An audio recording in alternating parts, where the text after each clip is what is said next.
Well, welcome, and thank you for the applause. I hope you'll applaud at the end, too. I think it's a requirement, right? Well, I'm really glad to be here. I won't spend a ton of time talking about how Andy and I got to talking, which led to a meeting, which led to, hey, can you do this thing, and can you develop a talk? I was just really inspired by the fact that you guys are kind of, I said it earlier before we started, that I feel like you're kind of in my tribe, because I know what it's like to just say, you know what, I'm going to burn the ships in the harbor. We're going to start over. And at the time when you make that decision, it sounds real brave, right, in your head, and I'm going to do it. And then it starts dawning on you, well, I guess burning the ships in the harbor means there's no going back to Spain, right? But that's bravery, and that's inspiring. And I understand, guys, even as we go through this talk today, it can be daunting, too. You know, it's one thing for a guy to come in and say, oh, I'm so inspired by what you decided to do, and you're going to do great. But I'm not with you on Friday morning when stuff hits the fan at home, or when you got technology issues, or whatever they may be. So I want to make sure that you understand that. So here's a little bit about me and why I feel like, and as I told Andy and Katie, why I have a right to come and speak to you about the kind of things we're going to talk about today. I was the quintessential corporate guy. I took the advice of family and friends that said that the way to really get it and to have it is to do this, right? And I did. Andy was a witness to this, by the way, for part of that.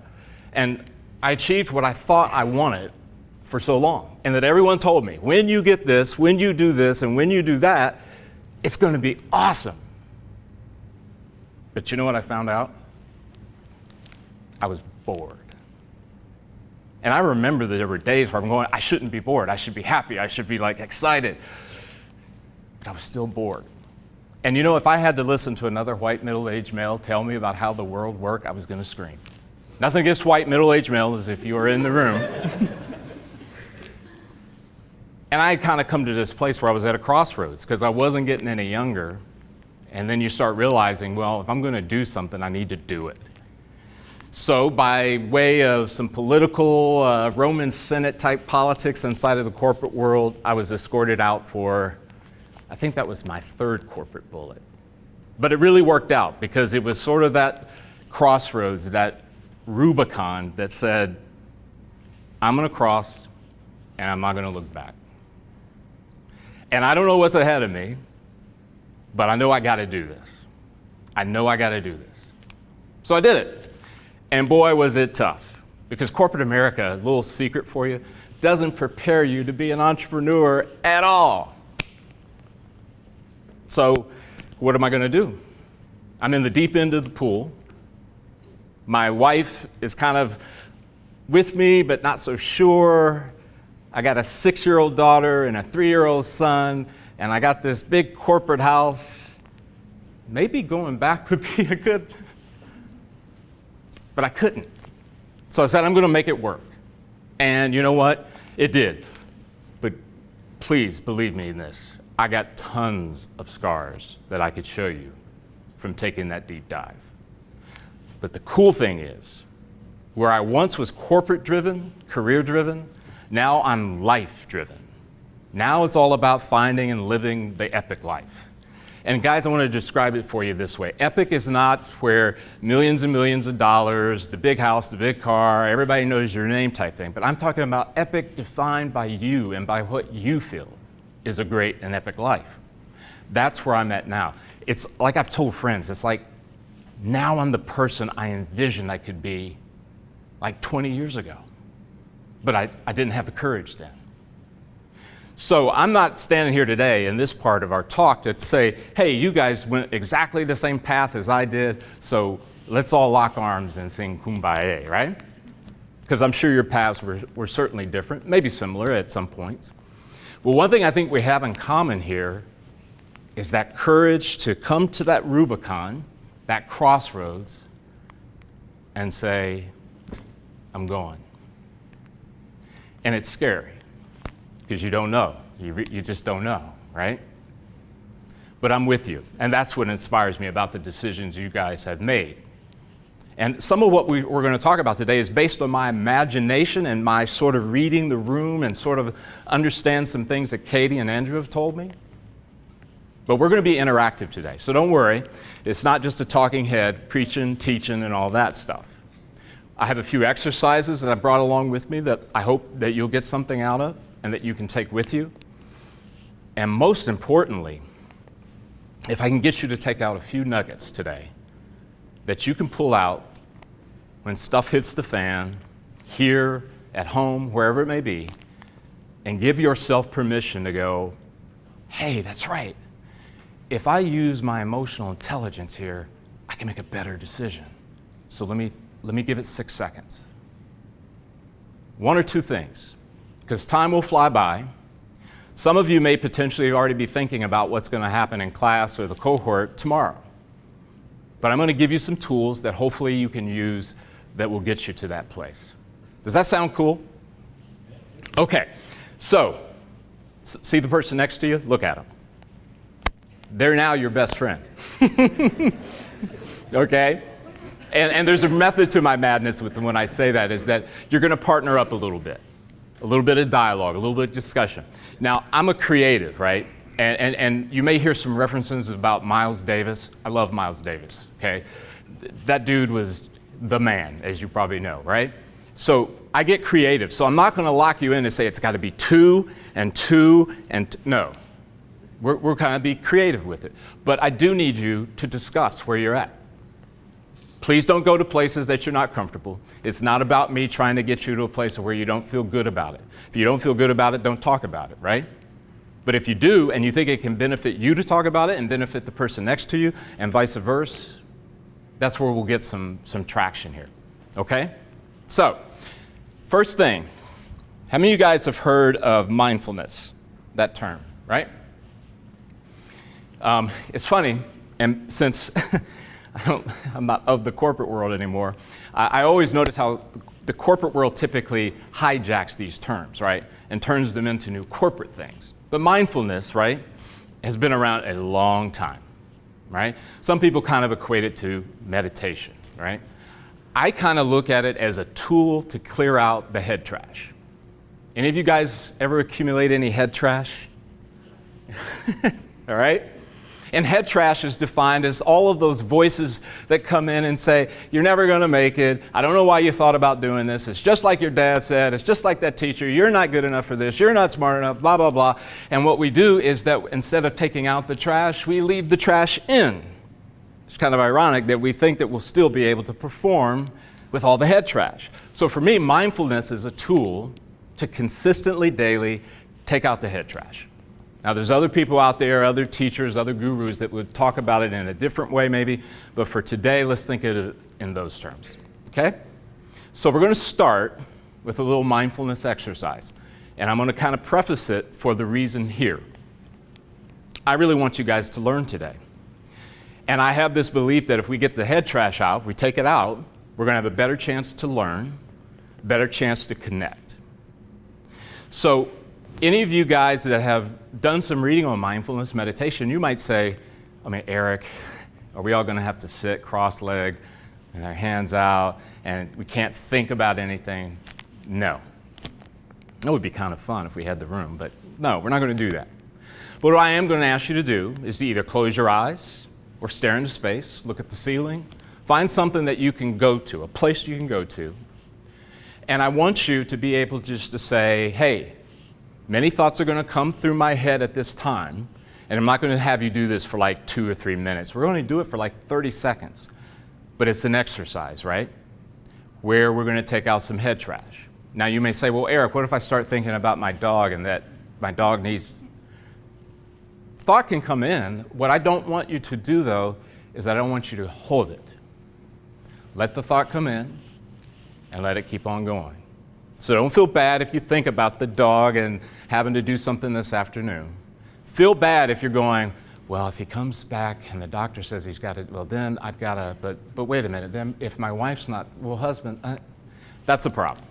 That's not taking out head trash. That's accumulating more head trash, right? So I'm going to time you. I'm going to give you 30 seconds. Go to that place. Think about where you're going to go. Could be a place that's outside of here, could be a place inside of here, wherever you want to go. But I'm going to time you. I'm going to give you 30 seconds just to be. Give yourself permission now to just be. Don't feel like you've got to be on. Just let yourself go to that place, and we're going to go for 30 seconds. Are you with me? Yes. All right? Go.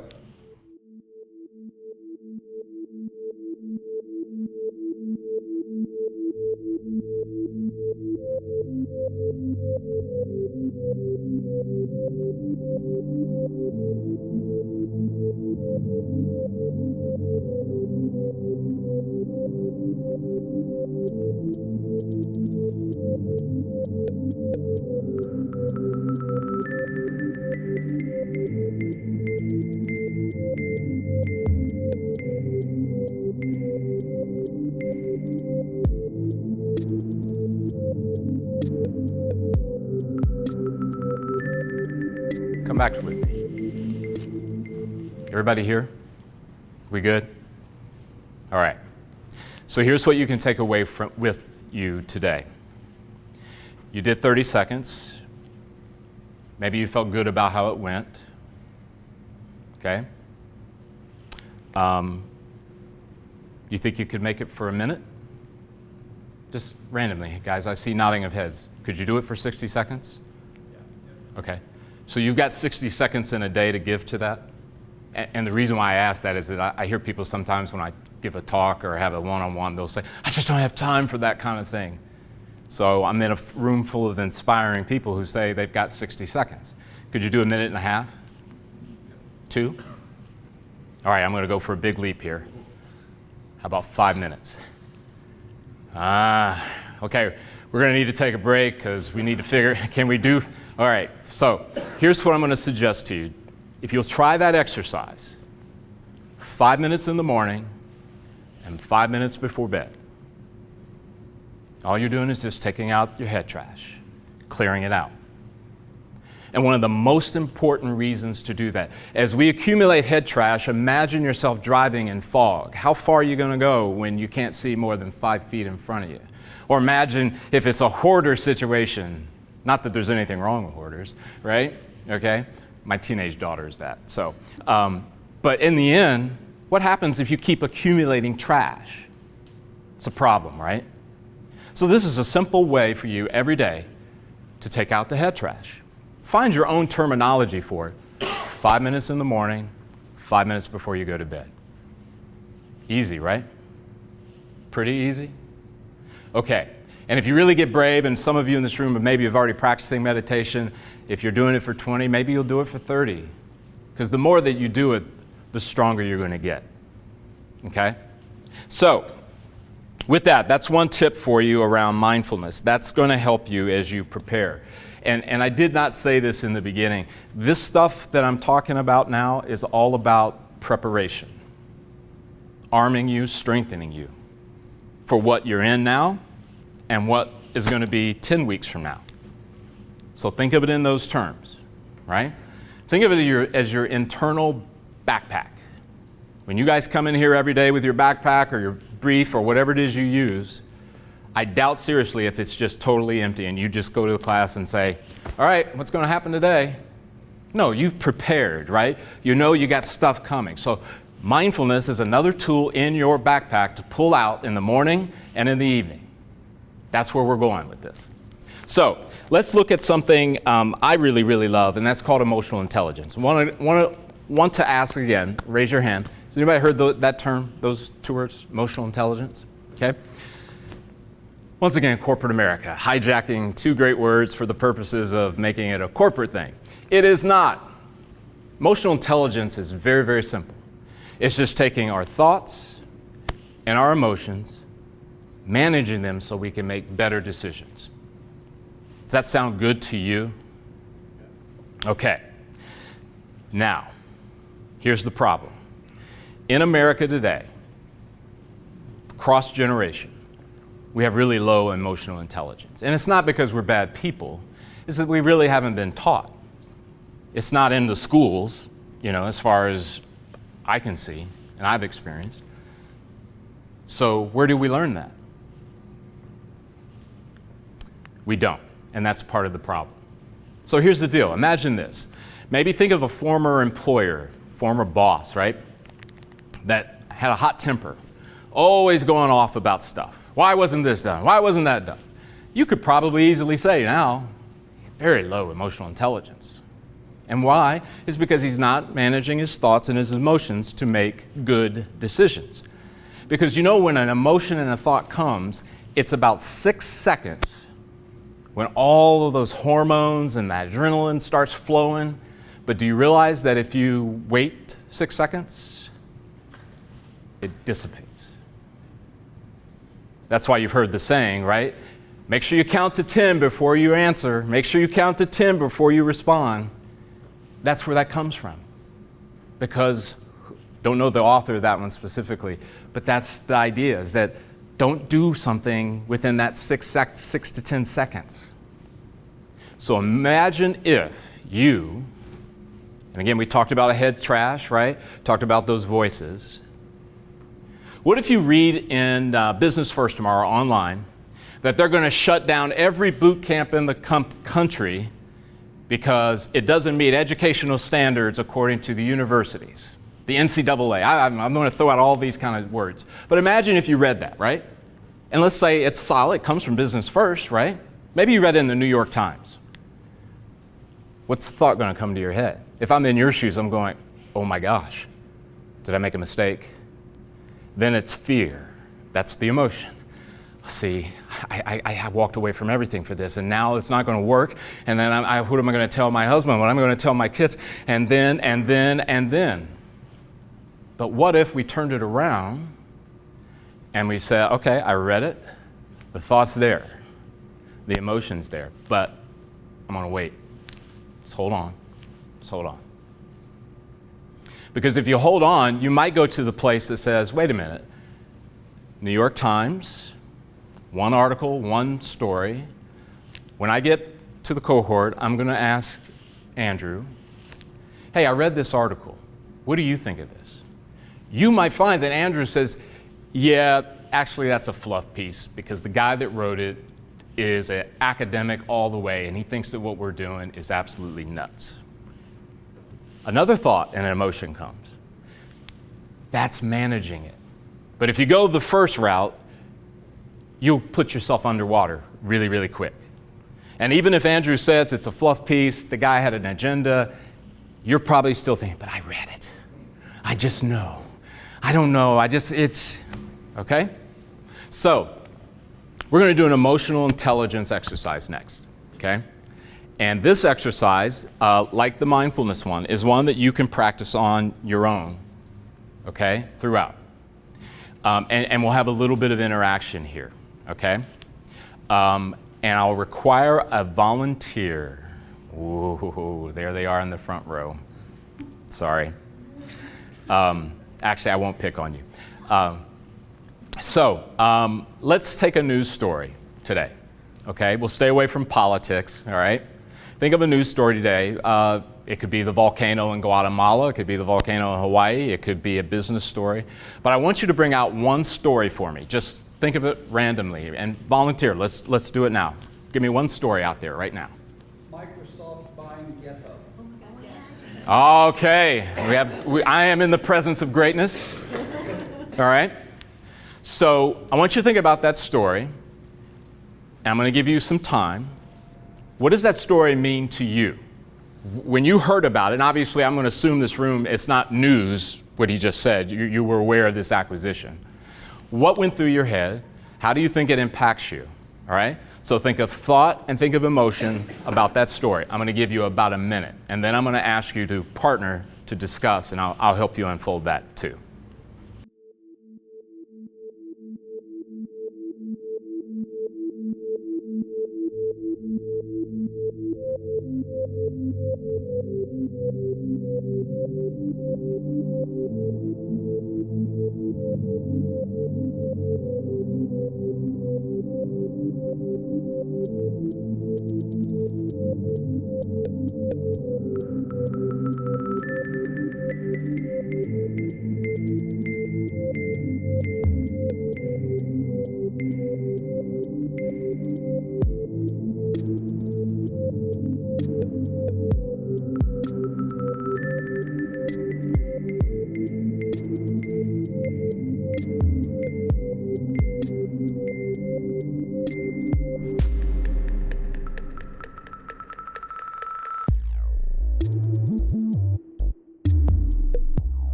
So, okay, that's about a minute. So what I'd like you to do now, pick anyone you want. The three amigos can go together. See, that's what happens. You're in the front, there's funny sayings and stuff. Wherever you like, but discuss that a bit. What is the impact of that story? What went through your mind when you first heard about it? How did you feel about it? How did you feel that it would impact you? So discuss, together, talk.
Okay, so I did pick on my front row friends here to ask them what their perspective was on it.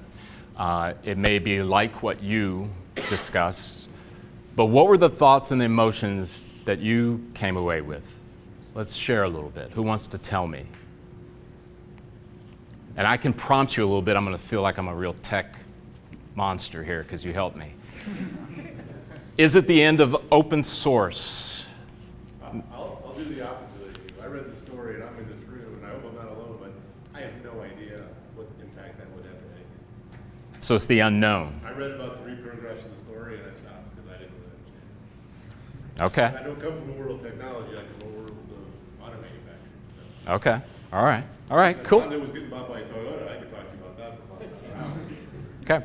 Well, that's cool. I mean, because in the end, I mean, the thought is, I'm not sure how it relates to me, and I don't know what the future may bring with it. Now, that in itself in a room like that might be, it's kind of neutral, right? But what if more and more reporting comes out that this is going to put a crimp in something that you're looking to do or looking to become? That's when more thoughts and emotions are coming, right?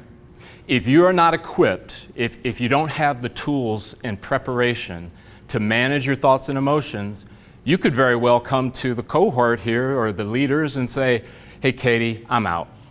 I don't think things are going to work out with this technology stuff, with Microsoft buying that company and then all of a sudden I got to go, I got to leave. And guys, whether you're in the tech world, whether you're in religion, whether you're in the corporate America, this is the thing that happens with human beings when emotional intelligence is really low, right? You don't make good decisions. You make really bad ones. Katie's probably thinking, well, no, you don't want to base your future just off of what Microsoft did. Come on. But if it's in your head and in your emotions, it's bigger than Katie's words. I'm telling you. I know this from experience in my own life and from those who I've coached and mentored. Emotional intelligence rises you to the point and says, wait a minute, I'm not going to make a drastic decision until I get a better handle on its true impact. Managing my thoughts, managing my emotions to make better decisions. Okay? Sound good? Perfect. All right.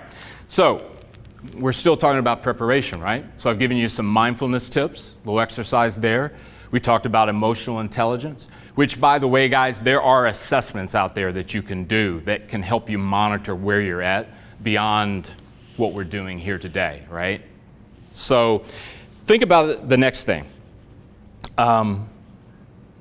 Now that you're in a position where you're kind of managing thoughts and emotions, you've understood some things around taking out the head trash. Now we're getting some clarity, right? We can start to see. It's coming together. So if I asked you, what's most important to you in life? My gut is, in a room like this, I'm going to get a varied amount of different types of answers. I'm going to hear family. I'm going to hear career. I'm going to hear maybe God. I'm going to hear maybe, having fun, experiences, whatever it may be. But when was the last time you guys thought about what's most important to you? Year? 2 years? 5?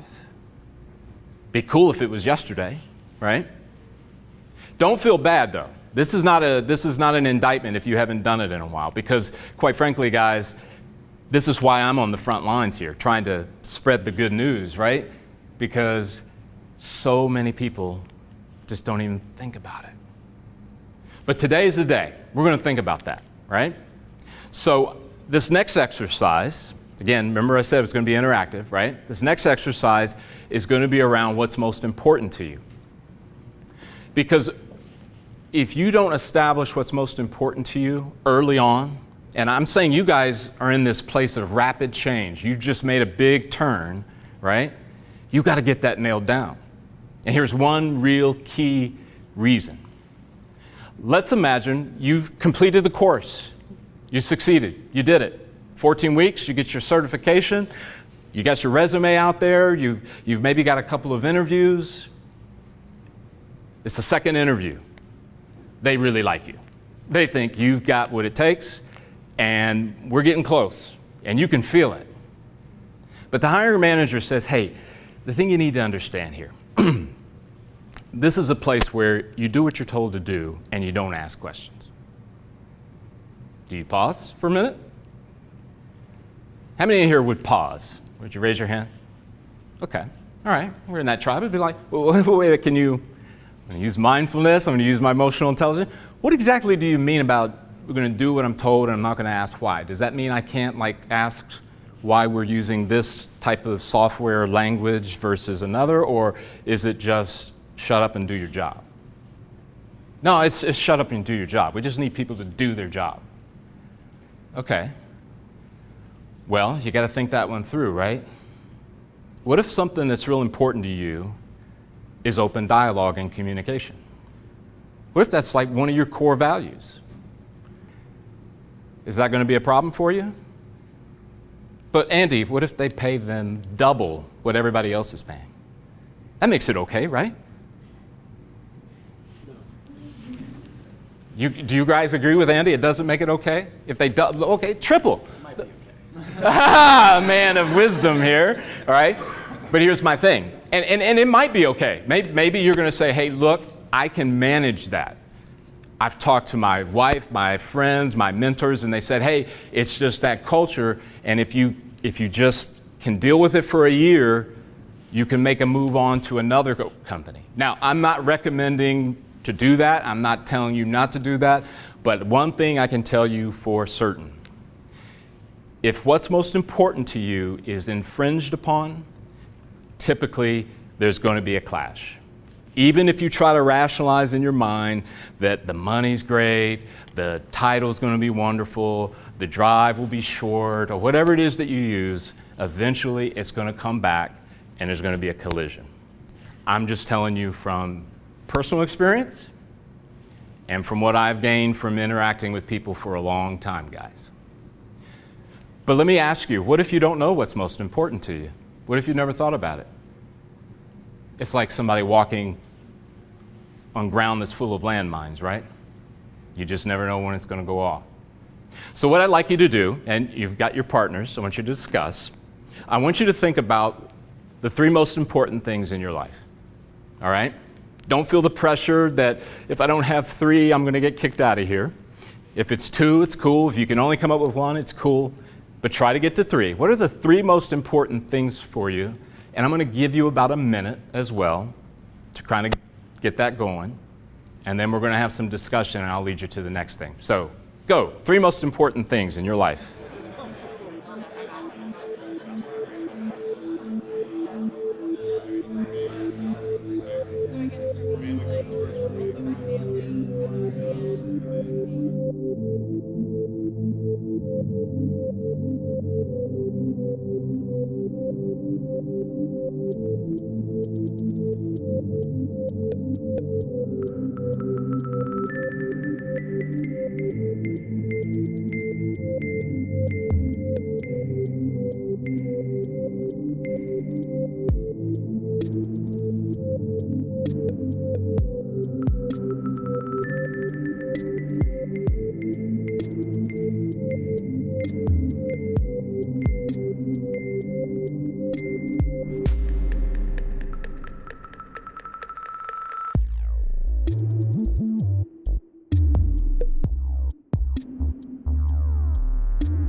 Okay, guys, I'm going to stop you.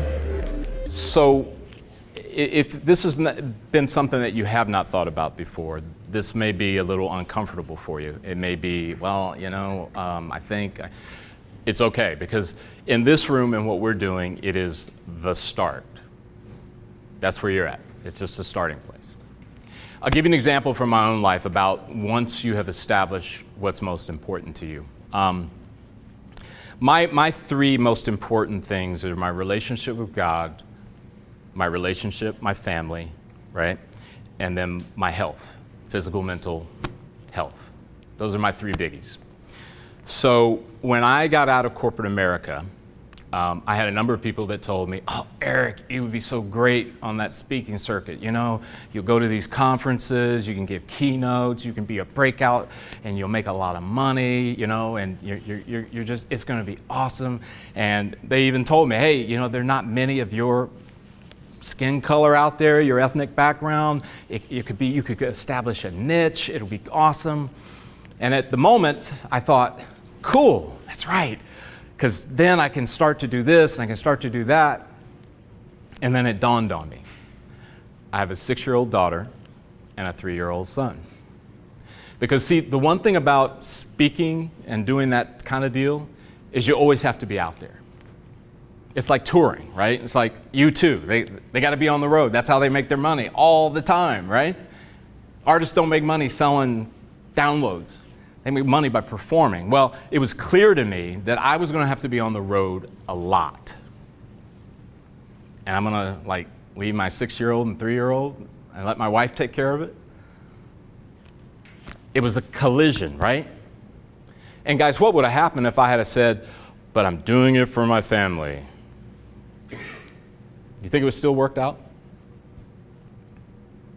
That's where I'm going. When you make decisions, and it's not about being rude to anyone or pounding the table like, hey, you're infringing on my core values or what I feel is most important. It's really just about that, again, that mindfulness, that emotional intelligence that goes, okay, X employer is asking me to do Y. They want me to travel all the time and I've got young kids. I don't think that works. So you're telling that employer, hey, I respectfully am going to have to pass on this opportunity because I value my family. And maybe even if you don't even mention your family, you're making the decision based on what's most important to you. Because here's the grim, hard truth. If you don't protect what's most important to you, nobody else is gonna. It's just, They're just not. So there's that, all right? Fourth point, and then we're going to move on to another section. So we talked a bit about mindfulness, power to take out the head trash, clear out the clutter. Talked about emotional intelligence, managing our thoughts and our emotions to make better decisions. We just talked about establishing what's most important to us, which those first two help. Now I'm going to give you some tips around practical daily well-being, okay? You may have heard some of these things inside of Tech Elevator. You may not have. But I think this is something that you can really latch onto that's going to help. And it may not, like when you do it, immediately you get this result that just blows your mind. But let me ask you, I want to take a little bit of a poll, a little interaction here. How many of you guys drink 8 glasses of water a day? Okay, cool, all right. And if I could pick on you, and what's your name? Heat. Heat. Yes. So why do you drink 8 glasses of water per day? It's just my own self-discipline. I used to drink a lot of pop and unhealthy things, and I just decided water and Okay. maybe a little booze at night. Okay, understood. Little adult beverage at night. Gotcha. So that's his reason for doing it, and that's a great one, right? Another reason to do that for hydration, right? It's going to help you mentally.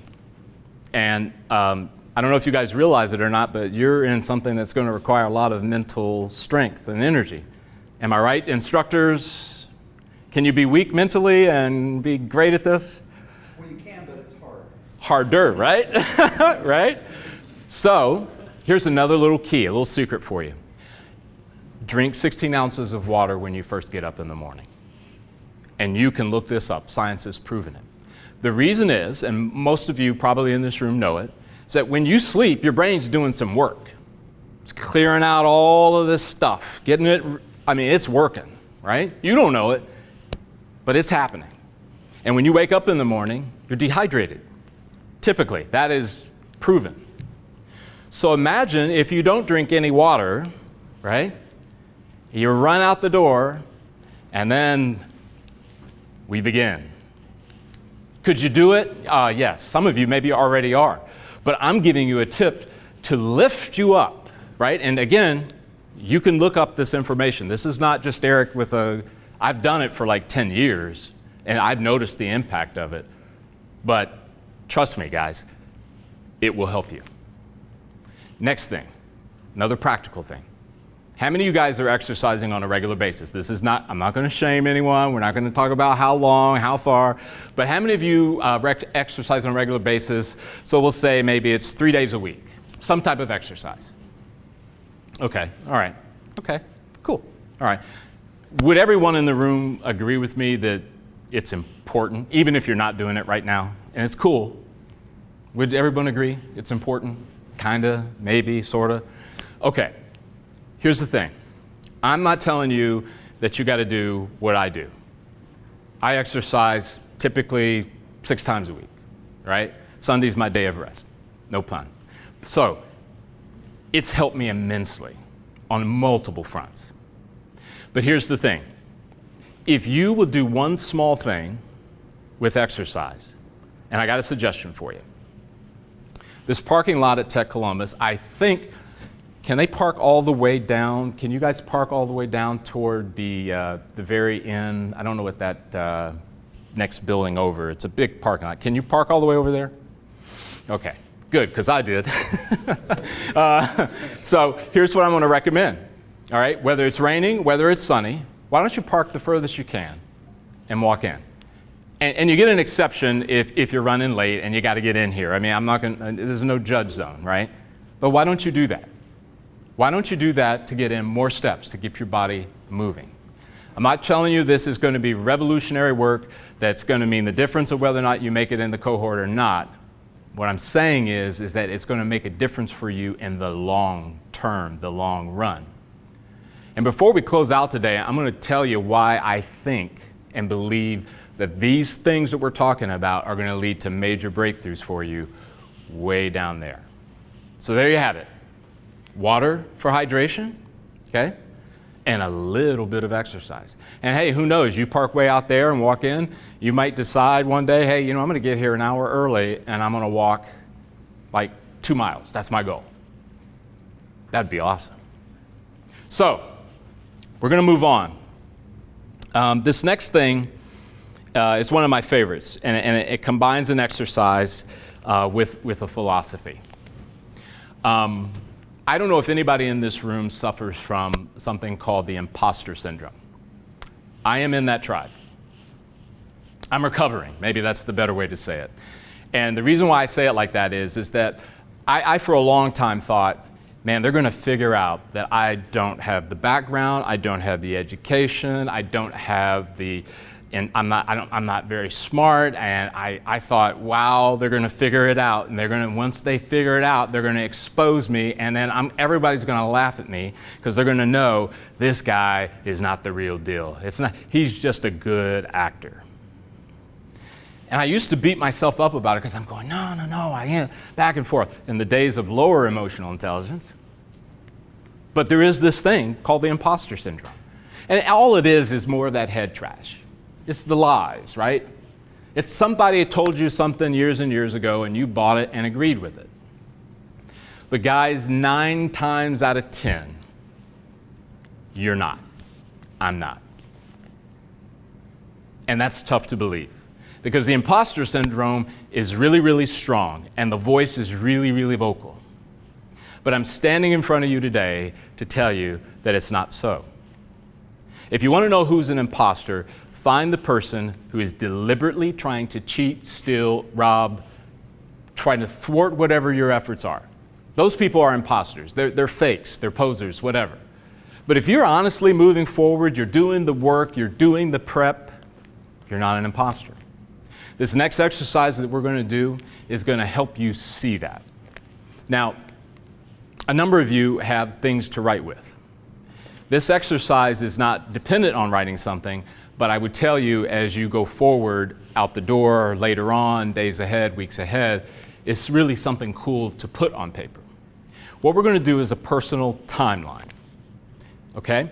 And this is a variation on an exercise that I've done many times, and it's rooted around getting a sense about where I've been in order to help me understand where I'm going, okay? So the premise of this exercise is for you to think of time, and in today's environment where we're going to go is the last 5 years. So I want you to go back to 2013. Some of you want to write, you can. If you're just sitting, you want to do this as a mental exercise just for here, that's cool. But I want you to think back for the last 5 years. And we're going to brainstorm a little bit on 2 areas of life. I want you to be thinking about what were some of the most awesome things that happened to you in the last 5 years? It doesn't have to be business oriented, doesn't have to necessarily relate to this cohort, but what are some of the awesome things that occurred? That, man, you can go, it was January 5th, 2014, and it was in New York City. It can be that direct, it should leap out to you. So what were those super cool times, super happy times? And I want you to brainstorm them. Maybe come up with 3. Because again, time, space, and all that good stuff is not going to be my friend here in a minute. So think of 3 things. 3 awesome things that happened in the last 5 years. If you can remember the date, jot that accordingly, mental note. And now we're going to go to the tougher kind. What were some of the events over the last 5 years that broke your heart? That disappointed you? That you wanted really bad, but it didn't work out? Maybe it's something really sad. Think about those. Same way as you did about the really cool things, the really happy things. And then what I want you to do is I want you to look at, again, about a total of 6, and ask yourself the question, what did I learn from it? What did I learn from that great time in New York City on January 5th, 2014? What did I learn from that disappointment for that promotion that I thought I was the person, but they gave it to another person? That was fill in the blank. And then what did I learn from it? So I'm going to give you about 2 minutes, kind of rapid. Okay? Everybody know where we're going? Does this make sense to you? Say yes, Eric. Yes. I love it. I love it. So go.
Okay.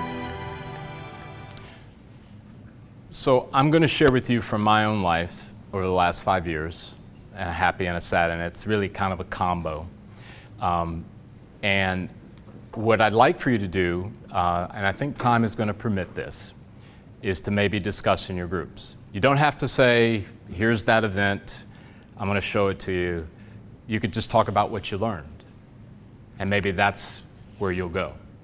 And we won't spend a lot of time there, but I do want you to kind of get a sense about talking about it and about why it's important, okay? And again, don't share anything you don't feel comfortable.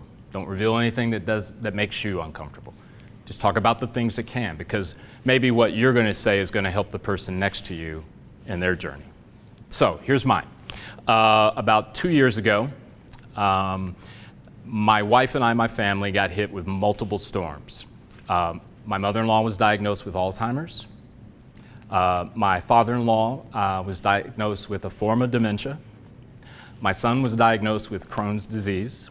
Okay? My mother and my nephew moved in with us and stayed for 3 months and then had to leave. This is all within about a 6-month span. So I was emotionally spent. It was a bummer. I felt like, oh my gosh, I can't keep up. Another thing has happened. And I had some really strong friends and really strong coaches and advisors that said, you know, have you thought about maybe going to see a psychologist? Well, you need to understand is that where I came from, where I grew up, you don't do that. You don't go see a psychologist. You figure it out on your own. But I did it. So my sad was all of those events. There's no getting around that. My happy is that I went and I found a psychologist that helped me and got me stronger so that I could manage those things. So guys, for about a minute or so, and because we're getting into the home stretch here, talk about what did you learn? In my case, I learned, you know what? Seeing a psychologist is probably one of the best things I could ever do. And I would do it again in a heartbeat. All right? So what about you? So talk within your groups. What did you learn from all of those things that you wrote down? Good lessons for your partners.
All right, guys, so I'm going to bring you back. So maybe this is really kind of a rhetorical question, but I'm going to ask you, how many of you guys, when you think about what you wrote down, the happy and the sad, and what you learned, did everybody learn something from from the last 5 years, these events? Everyone? No pressure if you said, I didn't learn a single solitary thing from any of that. But here's the deal, guys. Imposters don't learn. So there's no imposters in the room. Now, I get it. You'll go out tomorrow. There'll be a voice in your head. Oh, don't listen to that, Eric Pennington. You are an imposter, but they're going to figure it out. Imposters don't learn. So, you can take this exercise with you. You can build on it. You can do it. You can do it every 6 months. You can do it every 3 months. You can do it over a year. Guys, I have some people that have done a life timeline. As early as they can remember to where they're at today, because they want to get a sense. What's been happening? Where am I at? Where am I going? And as you look back on what you learned, that should be fuel for you to push on when things get really, really tough. I've already established for you, I got like 100% of the room. You're not an imposter. We've got some practical tips, right? You can make this. You can. You really can. Now here is the selfish reason, and I told Andrew this and I told Katie this. I'm selfishly motivated, guys. Not because I want you to buy my books, not because I want you to get on my website and join my Facebook group and all that stuff. Is because, see, I have this feeling in my mind, if 48 of you come out of this and go into these corporations, mid-sized businesses, and begin to practice the wonderful brilliance of technology, which you guys will be doing, and sometimes it blows my mind, literally, right? But also that sweet creativity to be able to say, I'm going to manage my thoughts and my emotions before I respond. I'm going to spend 5 minutes in the morning and 5 minutes at night for mindfulness. I'm going to remember that I have learned things from my past and it's told me that I'm not an imposter. That's head trash. That's all it is. Oh my gosh, how much better will the corporations be? How much better will the families be? How much better the cities will be?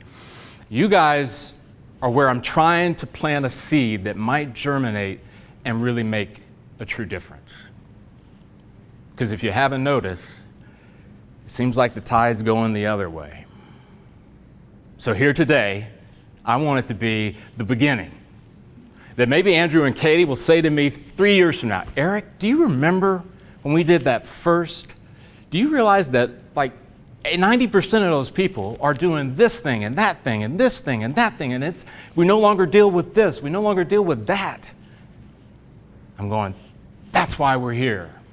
And I bet your instructors, in their way and in their mode, are in that same mode. They're thinking about what it could be out there.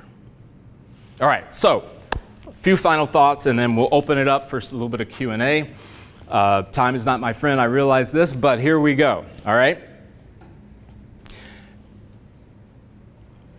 I know that when you get out of here, and it's tomorrow morning, and all of the stuff hits the fan, and my voice will start to fade.